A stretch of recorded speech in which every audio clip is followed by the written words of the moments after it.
59 से पढ़ो। अथ हाँ। अस्य उद्वंसते कंठः हम्म कृच्छ्रात् शक्नोति भाषितुम्। हम्म हम्म अब यहाँ पर इस प्रतिलोम वायु को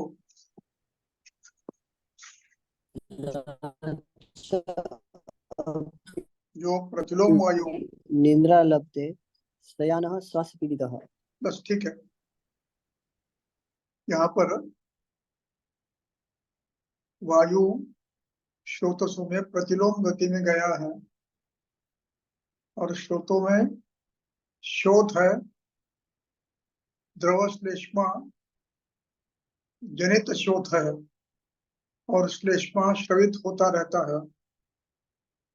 परिणाम स्वरूप बाहर जाने वाला वायु जब बड़ी प्रयास से बाहर डाला जाता है, तो उसका परिणाम स्वरूप श्लेष्मा भी गति प्राप्त करता है, स्रवित होता है, और मार्ग को अवरुद्ध करता है।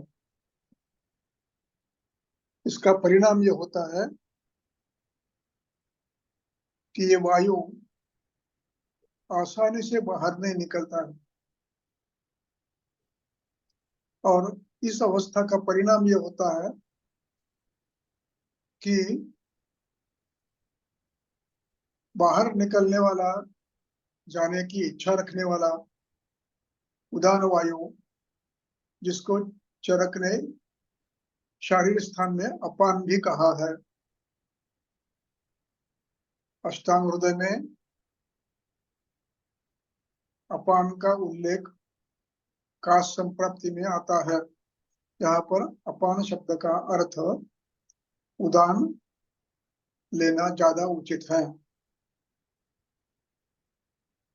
और कुछ स्थानों पर, कुछ व्याधियों में, कुछ अवस्थाओं में अपान भी कार्य कर सकता है, उसका निषेध नहीं है। तो यहाँ ये उदान वायु बाहर जो निकल नहीं पाया, इसका परिणाम ये हुआ कि उल्टी दिशा में अब उदान वायु प्राण में रुक गया है। अब प्राणवह में रुकने वाला वायु, उदान वायु जब तक बाहर नहीं निकलता, तब तक रक्त में से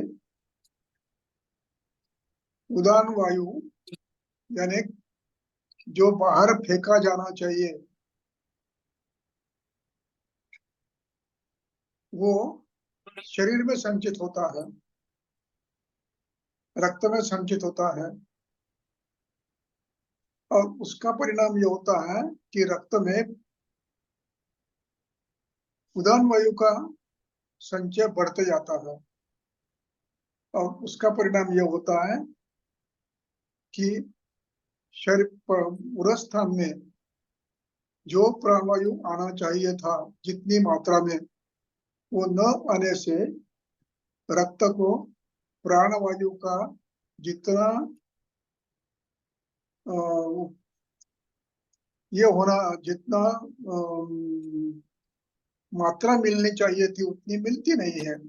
अब यहाँ पर उदान की मात्रा बढ़ गई है, प्राण की मात्रा रक्त में कम होती जा रही है। इसका परिणाम ये होता है कि उसको भिन्न भिन्न विकृतियां होने लगती है, स्वास्थ्य खत्म होता है, शरीर का वर्ण बदलता है, स्वेद आता है, रेस्पिरेशन के लिए कठिनाई होती है। इस पूरे प्रक्रिया का अभिव्यक्ति इस शब्द से की है, प्राण प्रपीड़कम। यहाँ पर प्राण शब्द से स्वास्थ्य अपेक्षा है, जनरलाइज हेल्थ, ये पूरी नष्ट हो जाती है, इसको प्राण कहा जाता है।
हेलो सर, आपका माइक म्यूट है। और किस, हाँ, तो मुझे, अच्छा, तो प्राण प्रपीड़कम का अर्थ अकस्मात स्वास्थ्य का चला जाना यह है। इसका अर्थ शब्द कल्पद्रुम में अथवा वाचस्पत्य में सद्य प्राण हर, इसकी टीका में आया है। इसकी टिप्पणी में चाणक्य ने लिखा है, सद्य प्राण हर का अर्थ है सद्य स्वास्थ्य खराब करने वाला। तो कुछ व्याधियां ऐसी होती है कि जो बुरी तरह स्वास्थ्य खराब करता है, इसको प्राण प्रपीड़क कहा जाता है। तो यहाँ पर ये प्राण प्रपीड़ा भी तीव्र वेग होती, अतीव तीव्र वेग होती है। और श्वास तो चलता ही है, श्वास पे लेने में कठिनाई ये भी तीव्र होती है। लेने में छोड़ने में कठिनाई, दोनों में कठिनाई है। अब पहले श्वास छोड़ने में कठिनाई है, अब श्वास पूरा बाहर नहीं जाने से, वो अंदर संचित होने से बाहर का प्राण वायु अंदर नहीं आ पा रहा है। इसको कहते हैं प्राण प्रपीड़न। तीव्रम श्वासम, श्वास लेने में कष्ट। यहाँ श्वास का अर्थ वेग बढ़ता है ऐसा नहीं है, केवल वेग तो बढ़ता ही है, लेकिन प्रश्वास और श्वास ये दोनों गतियां अवरुद्ध हो जाती है मात्रा में, कुछ अंश में। और परिणाम यह है कि ये तीव्र वेग, गतिमान ऐसा श्वास भी होता है और प्राण प्रपीड़न भी होता है। और इस प्राण प्रपीड़न के कारण प्रताम्यति, प्रताम्यति का अर्थ मैंने कहा सांस न लेने के कारण, सांस प्राणवायु न मिलने के कारण घुस उस जी उसका ये होता है, घुसमटता है। उसको मराठी में घुसमट कहते हैं, अंग्रेजी में सफोकेशन कहते हैं, हिंदी में क्या कहते हैं बड़ी शब्द याद नहीं आ रहा। तो सांस, तो इस अवस्था में, और इस अवस्था में उसको काश भी उत्पन्न होता है। काशते सन्निरुद्धते, श्लेष्मा संरुद्ध होता है, उसको निकालने के लिए बार बार काश करता है।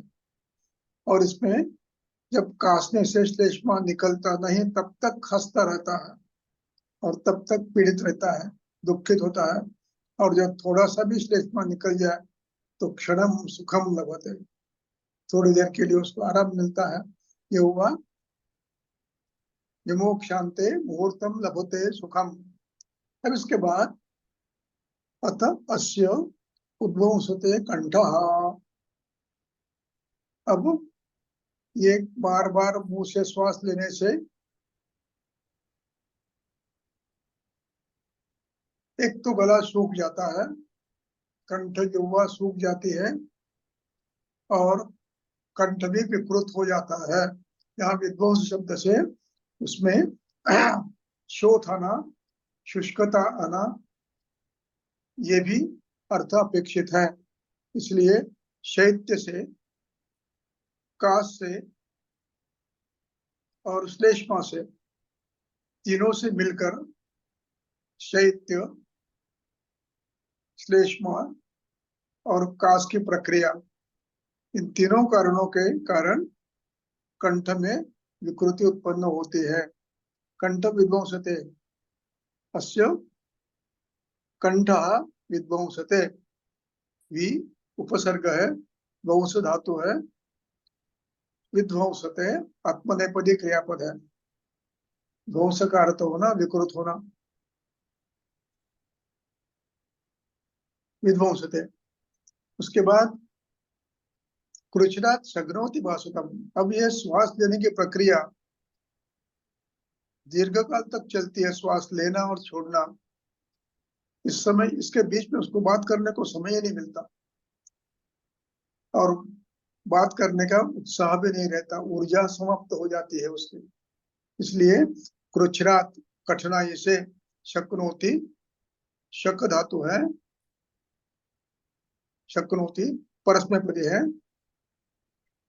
क्रियापद है। भाषितुम तुमंत अव्यय है, तुमंत है, प्रयास प्रयास करने वाला। भाषितुम न शक्नोति। इसके बाद कहते हैं नचापि लभते निद्रा।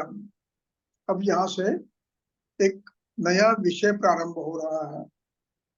वो विषय यह है कि श्वासी व्यक्ति को लेटना असंभव होता है,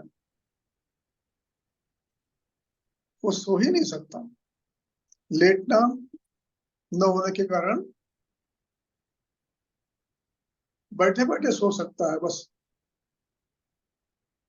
और उसमें भी श्वास के कारण निद्रा मिलती, उसको निद्रा पूरी अच्छी मिलती नहीं है। ये जो कठिनाई है सांस लेने में, उसको बार बार प्रयास करना पड़ता है सांस लेने का, छोड़ने का। इसके कारण उसको नींद भी नहीं लगती। तो इसलिए नचापि लभते निद्रा, एक। दूसरा, शयानः, ये शब्द प्रेजेंट कंटिन्यूअस टेंस है। शयति, शयंती, निद्रा करता है, लेटता है। शेषशाही, शयन। तो ये शय,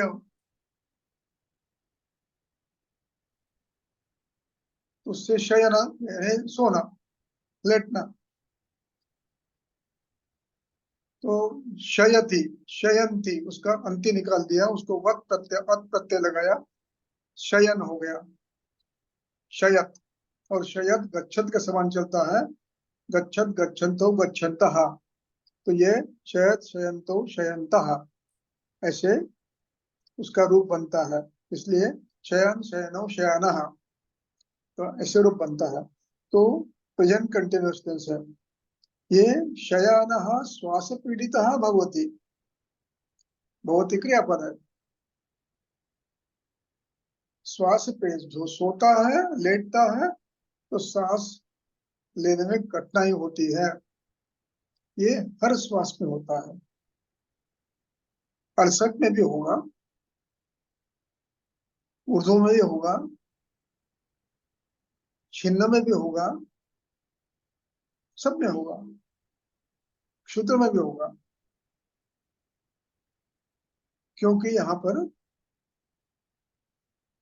प्रक्रिया, श्वास छोड़ने की प्रक्रिया और लेने की प्रक्रिया में विकृति आई है। आगे बताता हूं मैं, उसका अधिक स्पष्टीकरण यहाँ पर आगे करता हूं। अब शयाना श्वास पीड़िता का कारण बता रहे हैं। पार्श्वे तस्य अवगृह्णाति। अब पार्श्वे शब्द, ये शब्द, इसके दो अर्थ होते हैं। समीप का भाग यानी पार्श्व। अब ये कितना बड़ा भी हो सकता है, व्यापक भी हो सकता है। पार्श्वे हिमवत शुभम, हिमालय के पार्श्व में ऋषिगण बैठा था।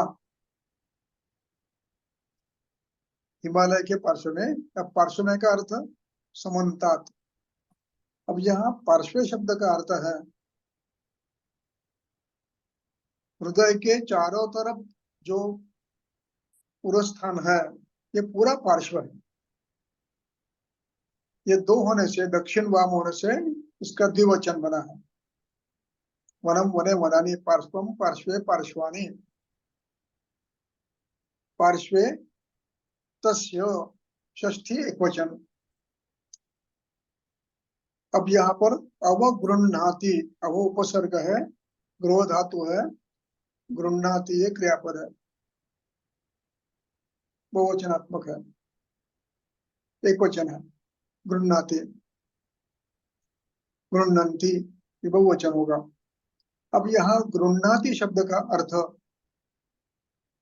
शाब्दिक अर्थ नहीं लेना है,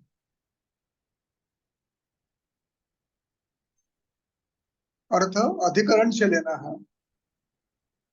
जैसे 55 के श्लोक में शिरश्च संगृह्य श्लेष्मा शिर को ग्रहण करता है, यानी व्याप्त होता है। अब यहाँ पर पार्श्वे अवगृह्णाति, ये इस शब्द का अर्थ समझने के लिए आपको संप्राप्ति आंखों के सामने आनी चाहिए। कैसी? उदान वायु बाहर निकलने का प्रयास कर रहा है, उसका रास्ता संकुचित है, छोटा है, बाहर पूरा निकल नहीं रहा है। परिणाम क्या होगा? जो निकला नहीं वो पीछे जमा होता जाएगा। अब पीछे का पहला स्थान है उरस्थान, ब्रोंकल्स, ब्रोंक्यूल्स, एल्वोला, ये और ये सब जिसमें प्राणवायु जाता है, वे सभी स्रोतस अब ये बाहर निकलने वाले, न निकल सकने वाला उदान से व्याप्त है।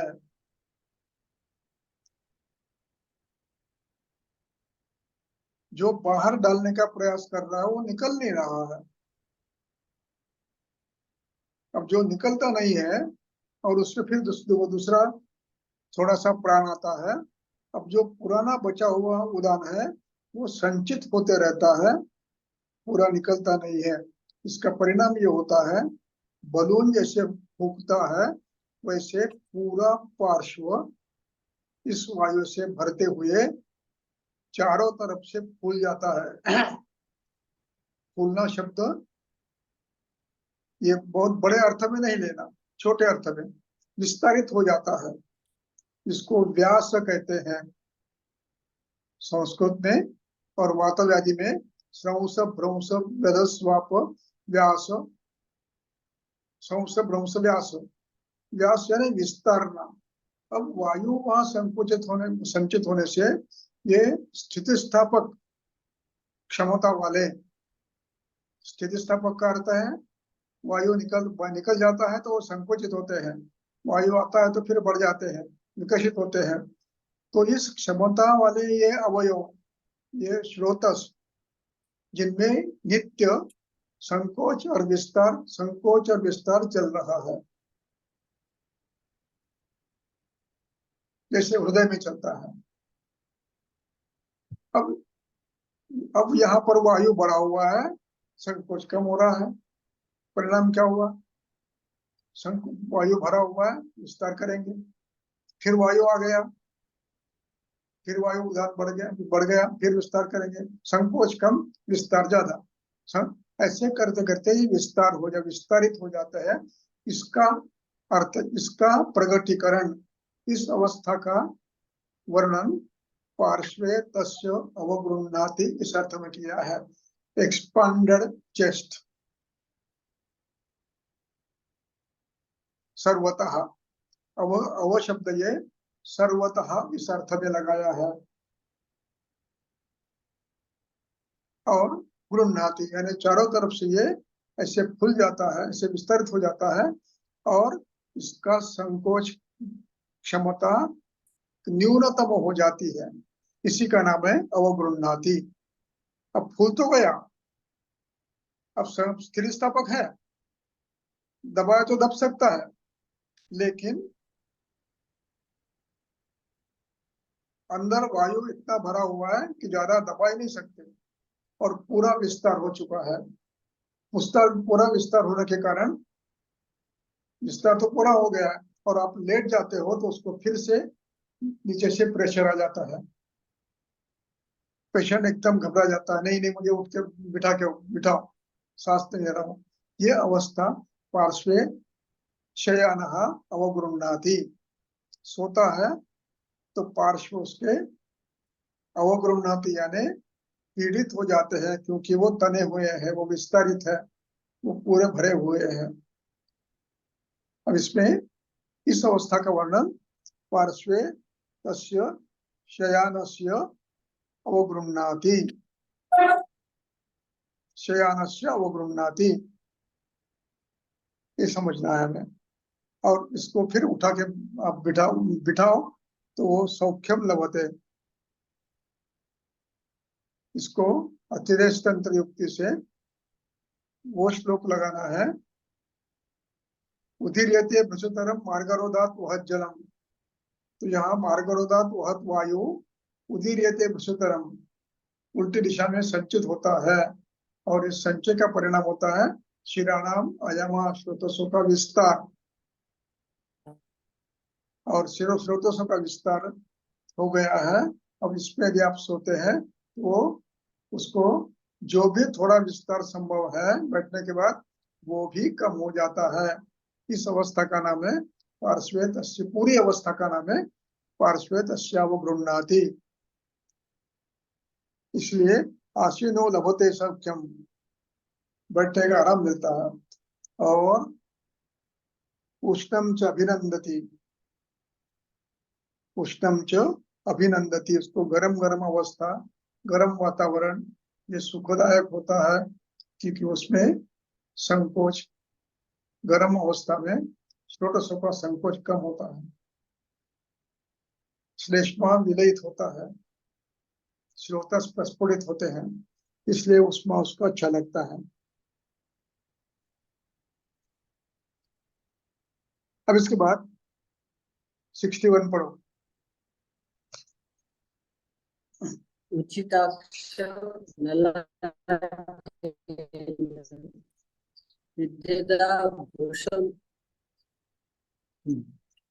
सिद्धता भूषमर्तिमान विशुष्क आश्चर्य मुहुः श्वास मुहुः च एव अवदम्यते।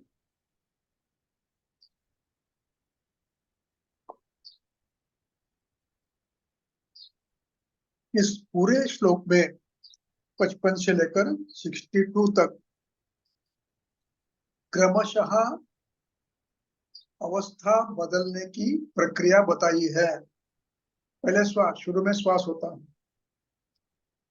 काश होता है,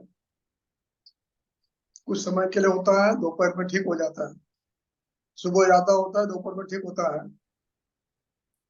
इस अवस्था में आपने हेतुबंध नहीं किए, चिकित्सा नहीं किए, तो अगली अगली अवस्था आती है, फिर शोध बढ़ता है, इस शोध बढ़ने से अवरोध बढ़ता है, अवरोध बढ़ने से पूर्व स्थान में उदान वायु संचित होता है, संचित होने से पूरे पार्श्व का विस्तार हो जाता है, विस्तार होने से सो नहीं पड़ता, सोने के कारण उसको विस्तार में जितना भी 1 सेंटीमीटर 2 सेंटीमीटर अवकाश मिलता है वो भी बंद हो जाता है, इसलिए उसको सोना असंभव होता है।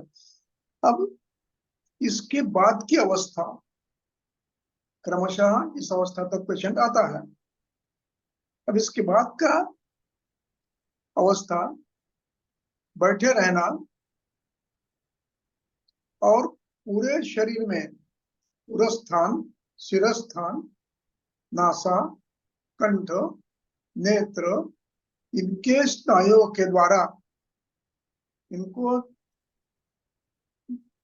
उस विशिष्ट दिशा में बार बार खींचने के कारण श्वास छोड़ने के लिए और लेने के लिए इस पे विकृति आना प्रारंभ होता है। और इस विकृति का पहला स्वरूप है उच्छ्रिताक्षो, आंखें बाहर आती है, थोड़ी सी, पूरी बाहर नहीं आती, पूरा चेहरा सूख जाता है, पूरा चेहरा सूख जाता है। बार बार मुंह से श्वास लेना, कष्ट से श्वास लेना छोड़ना, मन्या, सिर, कपोल, गल, इन सब के प्रयास से, कष्ट करने से इसका पूरा मुख सूख हो जाता है। मुख यानी अंदर तो सूखता ही है, विशेष का सुख बाहर से भी सूखता है, यानी इसमें जो मांसोपच है, वेदोपच है, वो कम हो जाता है। परिणाम ये होता है कि स्नायुओं का, मेद का, मांस का जो उसको उभार था वो कम होने से आंखें बाहर आई ऐसा दिखता है थोड़ा सा। एक दूसरा, इस प्रक्रिया का परिणाम अक्षिगोलक थोड़ा सा बाहर भी ज्यादा प्रदर्शित हो सकता है इस प्रक्रिया के कारण। इस प्रकार उच्छ्रिताक्ष, और उसके बाद स्विद्धता ललाटेन, ये प्राण प्रपीड़क अवस्था होने के कारण इसमें ललाट में स्वेद आता है, बहुत स्वेद आता है। फिद्धता भृशम और अर्तिमान, कष्ट होता है।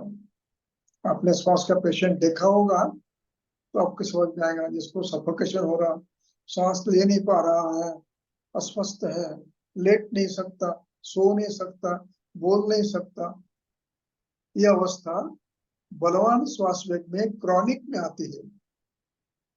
तो उसमें क्या होता है फिर? भृशम अर्तिमान, हर तरह की दुख होता है, दैन्य है, सांस नहीं ले पा रहा है, शक्ति क्षीण हो गई है, ऑक्सीजन कम मिल रहा है, भोजन नहीं कर पा रहा है, सो नहीं पा रहा है, कमर दुख रही है, शरीर दुख रहा है, छाती भी दुख रही है, ऐसे भृशम अर्तिमान। विशुष्कास्यो, पूरा पूरा स्नायु सूख जाते हैं मुख के, मुख और गल के, गल, मुख और क्या कहते हैं, ये जो अस्थि है पूरे स्थान के, अक्ष, इसको क्या कहते हैं, अक्षकास्थि, ये भी उभर के आती है और यहाँ अक्षकास्थि के नीचे खड्डा पड़ जाता है, इतना शुष्क हो जाता है। तो विशुष्कास्यो मुहु, मुहु श्वासो, और ये श्वास के वेग बार बार आते हैं, और मुहुश्च अवधम्यते, बार बार या तो जोर से सांस लेना, जोर से बाहर निकालना, अवधमन, अवधमन इसको कहते हैं, जोर से निकालना, पूरे तरह से पूरे शरीर को खिंचाता नहीं करके, प्रयास करके ये बाहर वायु को फेंकने का प्रयास करते हैं, उसको कहते हैं अवधम्यते। तो मुहुश्च अवधम्यते, अब अंतिम पंक्ति है कि मेघ, अंबु, शीत, प्राग्वात, श्लेष्मलयश्च अववर्तते, और ये इन कारणों से इन ऋतुओं में, इन अवस्थाओं में बढ़ता है। वर्षा ऋतु में मेघ से, पानी गिरने से, शिशिर में ठंडी से, शिशिर में ठंडी हवा से, और प्राग्वात, सीधा शरीर पर हवा आने से, किसी भी दिशा से क्यों न हो, सीधा शरीर में हवा आने से, और श्लेष्मल आहार करने से, दही, भैंस का दूध, छाछ, गुरु पदार्थ, अंडे, काजू, बादाम, पिस्ता, घी, मक्खन, केला, सफरचंद वगैरह वगैरह सभी फल, इनसे अभिवर्धते, आइसक्रीम, ठंडा पानी, इनसे अभिवर्धते। सयाप्यः तमकः, इस अवस्था में जब आता है ये याप्य होता है। विशुष्काश्यो उचिताक्ष, ये याप्य है। साध्यो चात नवो स्थिता, जो नया नया है वो साध्य है, वो आराम से ठीक हो सकता है। और जो पुरानिक है वो अब ठीक नहीं होगा, क्योंकि इसके जो उरस्थान है, ये उरस्थान में उदान वायु संचित होकर दीर्घकाल तक रहने से इसकी संकोचन विकासन की क्षमता नष्ट होती है, स्थिति स्थापक तो नष्ट होता है, और ये विस्तरित अवस्था में रहता है। इसलिए अब ये श्वास की अवस्था बदल गई है। अब ये 24 घंटे विस्तारित अवस्था, संकोच क्षमता की न्यूनता, इसका परिणाम ऑक्सीजन लेना और छोड़ना, ये प्रक्रिया न्यूनतम होती है और ये हमेशा के लिए रहती है। इसलिए ये असाध्य है। और इस अवस्था का अगला पड़ाव है ब्रोंकेक्टेसिस, यानी इस विस्तारित स्रोतसों में श्लेष्मा जमते रहता है, और जब धूप गिरती है तब इसको बाहर निकालने का प्रयास होता है। तो ये पूय सदृश रक्त मिश्रित बार बार अधिक मात्रा में निकलने लगता है। ये इस अवस्था का नाम है ब्रोंकेक्टेसिस। ये असाध्य अवस्था का ये है रूप है। यहाँ पर ये तमक श्वास समाप्त होता है। इसमें अवस्थाएं, शुरू में श्वास वेग बढ़ना, दूसरा प्रतिलोम गति में जाते समय गति का अवरोध होना, गुरगुरक शब्द उत्पन्न होना, कंठ में गुरगुरक, प्राणवायु में वंशीवत बांसुरी के जैसा सुई सुई ऐसी आवाज जैसा आवाज आता है। और इसका उसके बाद का परिणाम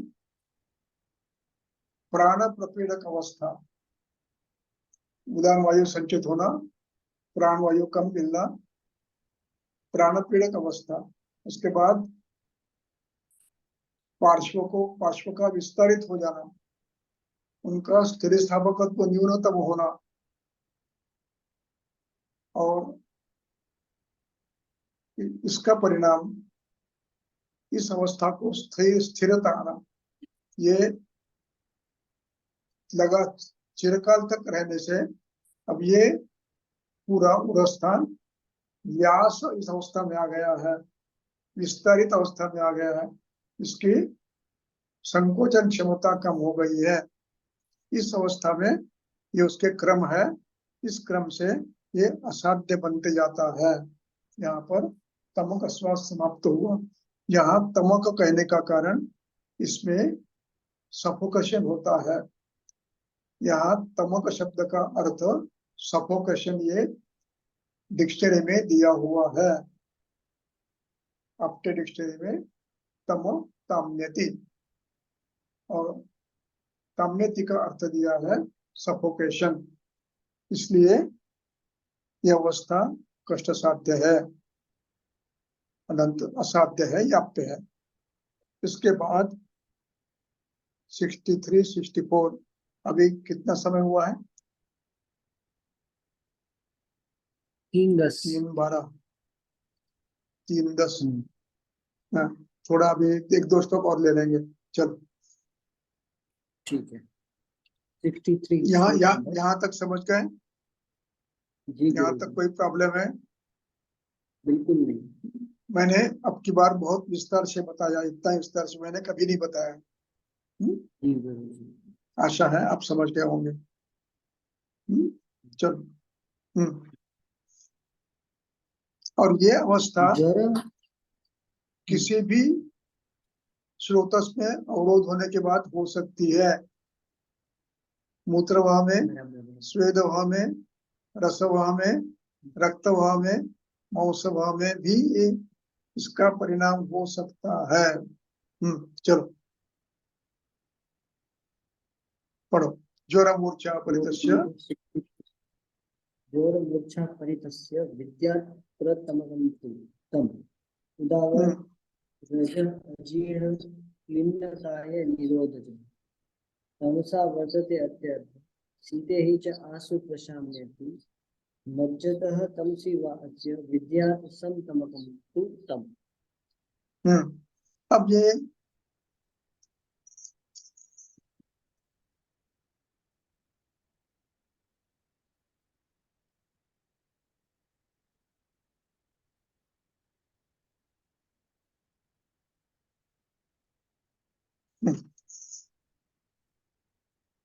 अब ये विशिष्ट कारणों से होने वाला, विशिष्ट अवस्था में होने वाला एक श्वास है। अब उसके कुछ अवस्थाएं हैं। मूर्छा परितस्य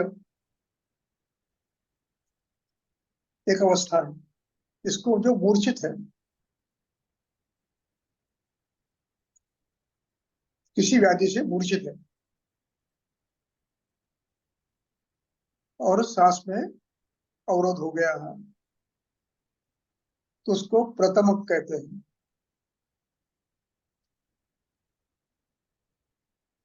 अब इसके अन्य कारणों में उदावर्त से होता है तो उसको भी प्रतमक कहते हैं।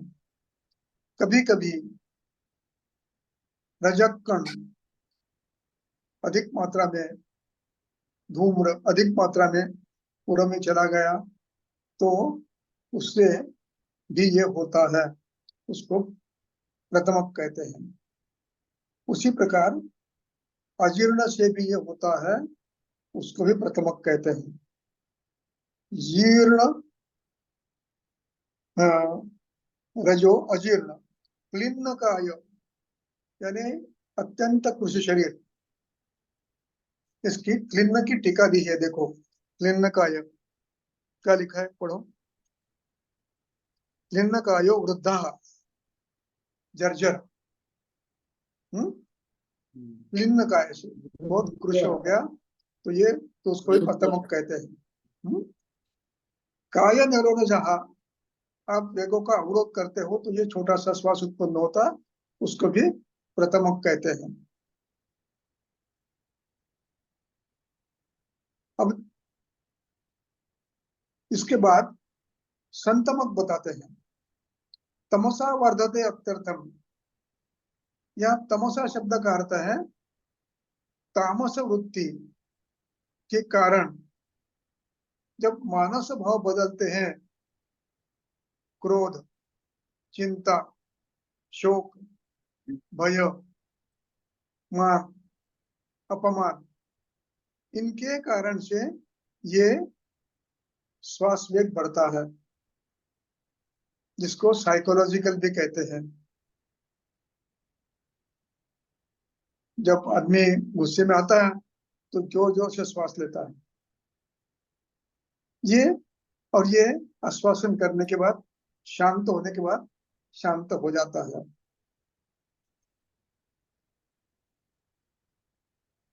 अब इसका वर्णन संतमुख का स्वीतेष्टास्य प्रशाम्य थी। अब ये इसके बाद मध्यतस तमसा तीव्रम विद्या संतमुखम तुम, एक और एक प्रकार है तमसा तीव्रम विद्या तमकम संतमकम। यहाँ तमक शब्द से फिर एक बार मानसिक विकारों में अवरुद्ध होने से ये तीव्र अवस्था हो, मानसिक अवस्था हो तो ये उसको संतमुख माना जाता है। और ये इसके लिए आपको काउंसलिंग की जरूरत पड़ती है। एक है वेगावस्था में आता है, क्रोध के वेगावस्था में, भय शोक आदि में। अब दूसरा आता है कि इसमें जब डूबा हुआ रहता है आदमी बहुत देर तक, बार बार चिंतन करता है, तो उसमें जो श्वास होता है उसके लिए काउंसलिंग की जरूरत पड़ती है, नहीं तो ये बार बार आते रहता है, सांस बढ़ते रहता है। इस प्रकार ये अलग प्रकार नहीं है, 5 ही प्रकार है, लेकिन इन कारणों से जब ये बनता है तो उसको प्रथमक या सप्तमक माना जाता है। पांचवा अंतिम, चौथा, पांचवा अंतिम। हाँ 65 हम्म वृक्ष आयुष उद्भवः कोष्ठे शूद्रवात उदीरयन् शूद्रश्वास न यो अत्यर्थ दुखेन अंग प्रबाधक हीनः अस्ति न स गात्राणि न च दुःख यथेतरे न च भोजनपानानां निरुद्युचितां गतिं न इन्द्रियाणां व्यथां न अपि काञ्चित् अपायेत् रुजम् ससाध्य उक्त बलिनः सर्वे च अव्यक्त लक्षणाः इति श्वासाः समुद्दिष्टाः हिक्काः च एव स्वलक्षणे। अब ये क्षुद्र श्वास है, ये अत्यधिक रुक्षता बढ़ने के बाद भी उत्पन्न हो सकता है, अतिलंघन करने से उत्पन्न होता है, आयास करने से उत्पन्न होता है। कोष्ठे शब्द का अर्थ श्रोतस, श्रोतस में रुक्षादि गुणों की निर्मित होती है, तब ये श्वास होता है। क्षुद्रो वातः उदीरयन् कोष्ठे वातः उदीरयन् कोष्ठे श्रोतसों में वायु रुक्षादि गुण बढ़ते हैं, तब ये श्वास उत्पन्न होता है। इसको क्षुद्र श्वास कहते हैं। न सह, सो का अर्थ है सह, विसर्ग संधि है। न सह अत्यर्थ प्रबाधकः, ये ज्यादा बाधा नहीं करता। दुखेन अंग प्रबाधकः, दुख के इससे ज्यादा दुख भी नहीं होता है और इससे ज्यादा बाधा भी नहीं होती है। दुख के कारण कोई बाधा नहीं होती है। अब बाधा नहीं होती है कहने के बाद बाधा के प्रकार क्या है, तो न हीनस्ति गात्राणि, गात्रों को कोई कष्ट नहीं होता है। जैसे अन्य श्वासों में प्राण प्रपीड़ित अवस्था आती है, मोह होता है, संन्यास होता है, ऐसे इसमें कुछ नहीं आता। भोजन बंद हो जाता, बोलना बंद हो जाता, इसमें कुछ नहीं होता। न च भोजन पानानाम निरुद्धति गति, थोड़ा विश्रांति ले लो तो चला जाता है। आप भोजन कर सकते हो, गप्पे मार सकते हो, भाषण भी ले सकते हो। न निरुणद्धति, न शब्द यहाँ लगाना है, न निरुणद्धति। अब यहाँ नी उपसर्ग है, रुद्र धातु है, रोकना, तो उसका रुणद्धि होता है। ये प्रक्रिया है रुणद्धि। गति, भोजन की, खान की, पान की, बोलने की गति को अवरोध नहीं करता है, न रुणद्धि। न इंद्रियाणाम व्यथा, जैसे अन्य व्याधियों में, अन्य का श्वास में इंद्रियों की व्यथा होती है, जुबा शुष्क होती है, सांस लेने में कठिन, नशा को कठिन होता ही है, आंखों में ये हो जाता है, पानी आता है, सूख जाते हैं या बाहर आते हैं, तो गात्र अवयव हो जाता है, शुष्क हो जाते हैं। वैसे यहाँ कुछ नहीं होता है। न इंद्रियाणाम व्यथाम चापी, कांश्चित कोई किसी व्यथा नहीं होती है। अव्यक्त लक्षण है, इसके लक्षण भी बहुत क्षण के लिए होते हैं।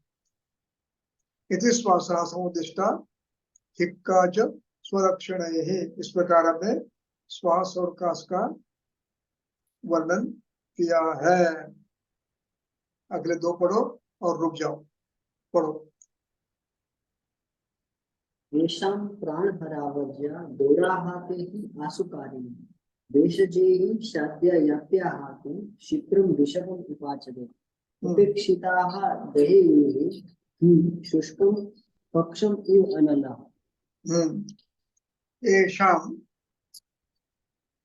इनमें से प्राणहरा वर्जा,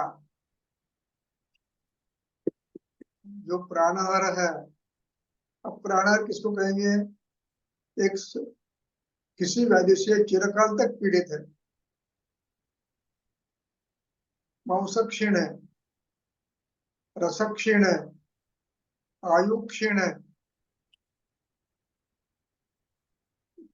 और बलवान व्याधि हुआ है, प्राण प्रपीड़क हुआ है,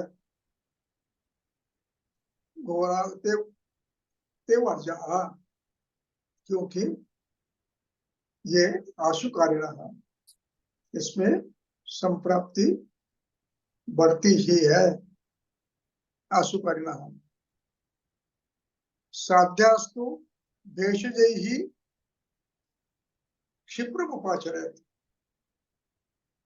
साध्य व्याधियों को चिकित्सा से शीघ्रता से सभी प्रयासों से चिकित्सा करें। केवल ब्रोंकोडायलेटर देने से नहीं होगा, केवल एक्सपेक्टोरम देने से नहीं होता। हेतु बंद करो, श्लेष्माक्षय करो, और साथ में आपको देना है तो ब्रोंकोडायलेटर दो, एक्सपेक्टोरेंट दो। लेकिन केवल एक्सपेक्टोरेंट, केवल ब्रोंकोडायलेटर ये चिकित्सा नहीं है। आपको हेतु बंद करना है, आपको दोषों का क्षय करना है, आपको सामावस्था भी कम करनी है, आहार पे नियंत्रण करना है।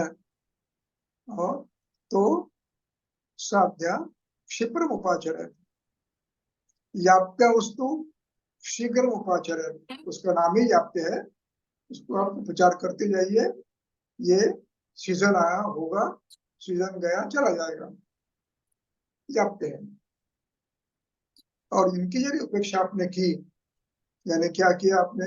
आपने केवल स्वास्थ्य उठा देते रहे, ये तो बंद नहीं किए, देश के अनुसार चिकित्सा नहीं की, दोषों के अनुसार चिकित्सा नहीं की,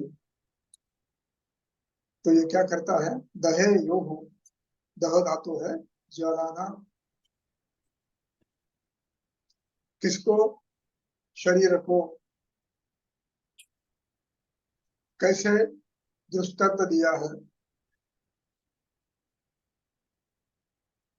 कक्षम इवानलम, शुष्कम कक्षम इवानलम, केवल घास से बना हुआ, लकड़ी से बना हुआ मकान है, उसको आग लग गई तो जैसे क्षण में भस्म हो जाता है, उस प्रकार ये उपेक्षा की उसकी, साध्य की, तो ये भी शरीर को नष्ट कर सकता है। दहेयु का अर्थ जलाना ये नहीं है, प्राण प्रपीड़क होना ये है, ये प्राण प्रपीड़क हो जाता है। इसलिए सचेत कर रहे हैं आपको। आप चिकित्सा करते समय केवल लाक्षणिक चिकित्सा नहीं करेंगे, हेतु, अवस्था, दोष, शोधन, रसायन आदि सब करते करते हेतु विपरीत, काल विपरीत, ऋतु विपरीत, अवस्था विपरीत, दोष विपरीत, दोष विपरीत अर्थकारी, भृंगण, समन, ये सब करो, करते रहो व्यत्यास से, तो ये ठीक होगा। अन्यथा दहेयु, दहेयु विद्यार्थ है, बहुवचन है।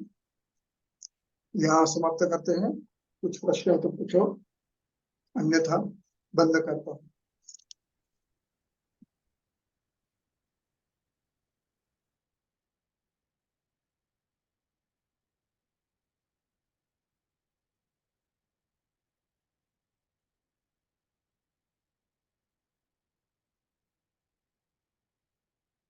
किसी को कोई प्रश्न है?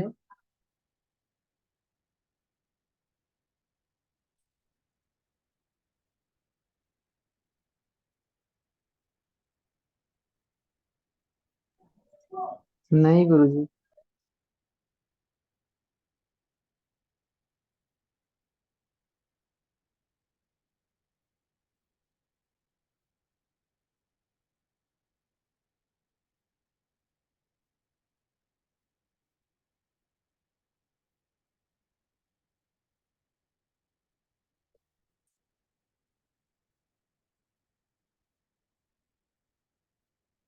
गुरुजी प्रणाम।